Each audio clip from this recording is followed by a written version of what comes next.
Hello friends, आप सभी का हमारे यूट्यूब चैनल ट्रिक सबसे तेज में स्वागत है। दोस्तों, आज आपके लिए बहुत ही अच्छे क्वेश्चन जो कि एग्जाम में बार बार रिपीट होते हैं वही लेकर के आया हूं।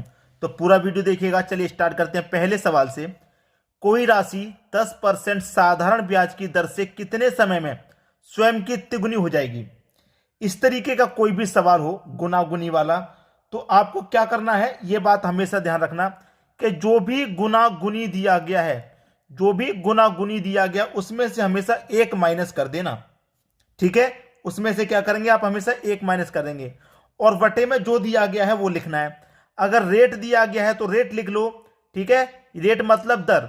अगर दर दिया गया है तो दर लिख लो, और अगर समय दिया गया है, वर्ष दिया गया है तो वर्ष लिख लो। याद रखना और गुने 100 कर देना। ठीक है, चलिए अब हमसे यहां पे प्रश्न में क्या कह रहा है कि कोई राशि 10% साधारण ब्याज की दर से कितने समय में स्वयं की 3 गुनी हो जाएगी। तिगुनी कह रहा है ना, तो जो भी गुना गुनी होगा उसमें से एक माइनस करेंगे। तिगुनी कह रहा है तो 3 लिखना है और गुना गुनी में से हमेशा एक माइनस कर देना है। क्या दिया गया है, दर दिया गया है ना, तो दर लिख लेना है और गुने 100 कर देना है। यानी कि प्रश्न में या तो दर दिया जाएगा या समय दिया जाएगा। अब 3 में से माइनस करो, 1 तो 2 बचेगा, बटे में 10 आ जाएगा और गुने में क्या दे रखा है, 100 दे रखा है।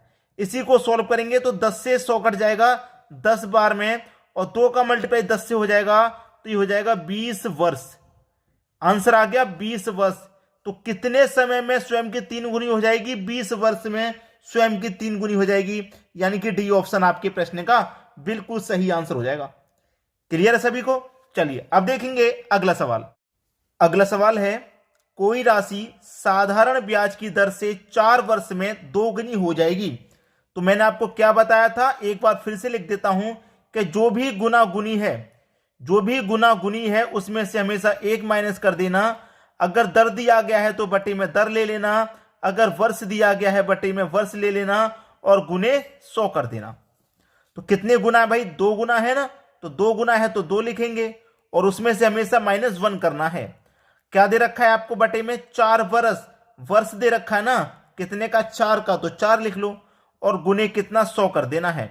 2 में से माइनस करेंगे 1 तो 1 बचेगा, बटे में आपका 4 है, गुने क्या है? 100 है।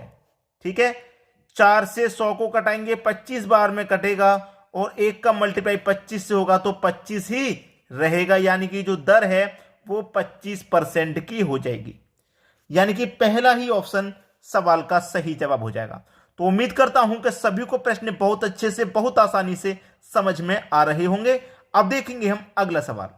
अगला सवाल है, एक व्यक्ति अपनी मासिक आय का 12% बचत करता है। यदि उसका मासिक खर्च 17,600 रुपए हो तो उसकी मासिक आय है। मासिक आय क्या है वो पूछ रहा है। चलिए, आप हमेशा याद रखना कि जो भी आय होती है वो अपने आप में 100% होती है। यानी कि जो भी आप कमाते हैं 10,000, 12,000, 8,000, वो अपने आप में 100% है। उसमें से वो क्या करता है? 12% की बचत करता है। ये दे रखा है 12% की बचत कर रहा है। ठीक है, अब देखिए आप समझदार हैं, आपको इतना जब पता हो गया कि हम 100% कमाते हैं और केवल उसमें से 12% ही बचा पा रहे हैं, तो इसका मतलब आप खर्च कितना कर दे रहे हैं? 88% खर्च कर दे रहे हैं। भाई 100% कमाया आपने, उसमें से केवल 12% बचा पाए, इसका मतलब 88% आपने खर्च कर दिया। ठीक है, 88% खर्च कर दिया और रुपए में खर्च कितना है? 17,600। यानी कि 18% की वैल्यू 17,600 के बराबर है। आपको तो आय पता करनी है, यानी कि 100% का मान कैसे पता करेंगे? 17,600 में 88 से डिवाइड कर देंगे। 100% का मान निकालने के लिए 100 से मल्टीप्लाई कर देंगे। ठीक है, चलिए 88 से 176 दो बार में कट जाएगा और ये 2 जीरो आ जाएंगे। अब 200 का मल्टीप्लाई कर दो 100 से, 2 एक कम 2 रहेगा और 2 जीरो ये 2 जीरो ये 4 जीरो आ जाएंगे। 1 2 3 4, ये आपके सवाल का बिल्कुल सही आंसर है। किस ऑप्शन में है? बी ऑप्शन में। ये आपके सवाल का बिल्कुल सही जवाब। तो उम्मीद करता हूं सभी को यह क्वेश्चन भी आसानी से समझ में आ गया। अब देखते हैं अगला प्रश्न। अगला प्रश्न है, एक मेज के अंकित मूल्य में 8% कटौती करने पर इसका मूल्य 4,600 रुपए है, तो मेज का अंकित मूल्य क्या है? अंकित मूल्य मतलब 100% का ही आपको मान बताना है। और आप अच्छे से जानते हैं कि कोई भी चीज है उसका मान अपने आप में 100% होता है, यानी कि 100% होता है, उसमें से हम 8% की कमी कर दे रहे हैं। ठीक है, 8% की कमी कर दे रहे हैं तो बचेगा कितना उसका मान, 92% बचेगा। जैसे मान लीजिए 100% की कोई चीज है, हमने उस पर 8% की छूट दे दी तो कितने में बेचेंगे, 92% में ही तो बेच रहे हैं 8% की छूट देने के बाद। बिल्कुल ऐसा ही समझो। और रुपए में कितना बेच रहे हैं, 4600, तो 92% की वैल्यू 4600 के बराबर है। हमें तो 100% का मान निकालना है, तो कैसे निकालेंगे, 4600 में 92 से डिवाइड कर देंगे, 100% का मान निकालने के लिए 100 से मल्टीप्लाई कर देंगे। अब आपके सवाल का आंसर सही आ जाएगा।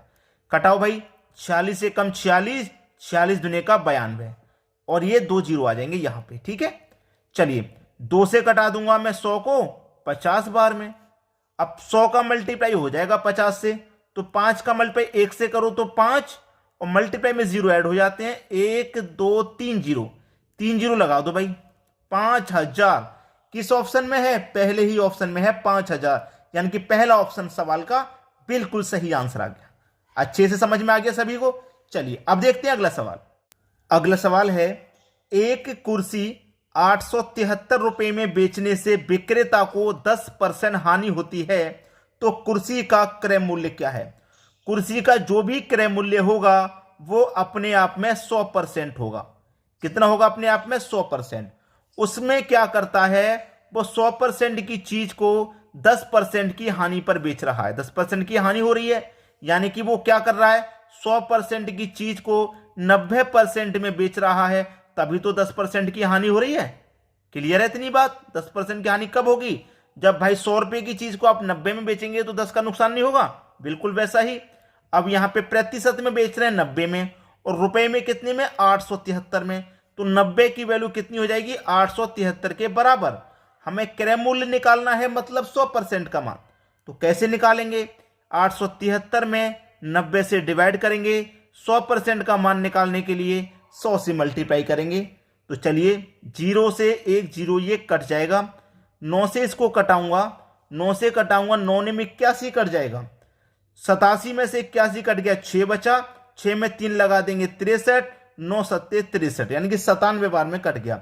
अब 97 का मल्टीप्लाई 1 से करो तो 97 ही रहेगा, और ये 1 जीरो ऐड हो जाएगा, यानी कि 970। ये आपके सवाल का बिल्कुल सही आंसर हो जाएगा, 970। पहले ही ऑप्शन में आपको 970 दिया गया है। क्लियर है दोस्तों। तो अब आप मुझे ये बताइए, आज का वीडियो आपको कैसा लगा। अगर अच्छा लगा तो लाइक तो बनता है बॉस, और शेयर उन बच्चों तक कर दीजिए जो आपके फ्रेंड सर्कल में है, तैयारी कर रहे हैं। और हमें कमेंट में भी आप अपना सजेशन दे सकते हैं कमेंट करके। ठीक है दोस्तों, धन्यवाद।